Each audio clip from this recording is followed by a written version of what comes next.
আসসালামু আলাইকুম। কে কোথায় আছেন, কেমন আছেন? এটা হলো শুটকি মাছ, তার মধ্যে দিয়ে দিন কচু। শুটকি মাছ ভুনা করা হয়ে গেছে। এখন আমি এর মধ্যে দেবো কচু ভাপ দিয়ে রাখছি, কচুটা এর মধ্যে দিয়ে দেবো।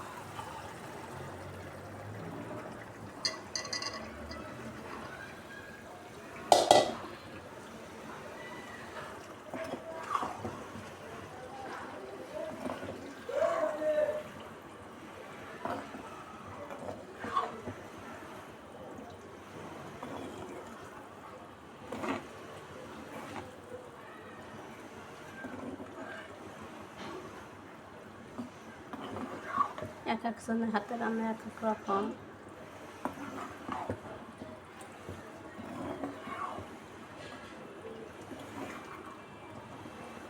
এখানে বুটের ডাল সিদ্ধ করে রাখছি, এটা দিয়ে দেবো আমাদের।